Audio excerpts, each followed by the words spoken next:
Macan dahan atau nama ilmiahnya Neopelis nebulosa diketahui adalah sejenis kucing berukuran sedang.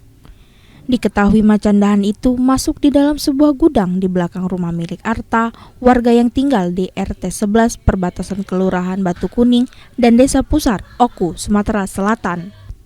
Macan dahan itu tampak bersembunyi di bawah kolong kursi di dalam gudang tersebut.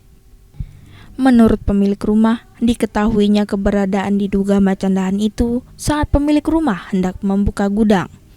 Tiba-tiba ada suara auman, persis seperti harimau dan didapati hewan itu bersembunyi. Pemilik rumah juga membantah jika macan dahan itu hewan peliharaannya. Menurutnya, memang gudang itu difungsikan untuk menyimpan barang-barang yang tidak terpakai. Namun entah dari mana, kemudian ada seekor macan dahan yang masuk. Mau bersih-bersih ya. Mau bersih-bersih. Itu lokasinya di mana, Pak? Jadi di gudang situ lah. Di gudang. Selama ini memang gudang. Oh, Memang gudang. selama ini.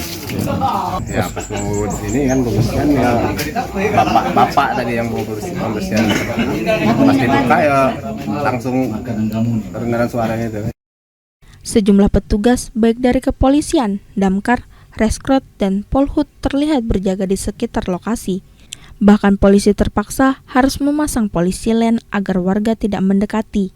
Hal itu dilakukan agar hewan tersebut tidak merasa terganggu yang dikhawatirkan dapat membahayakan warga.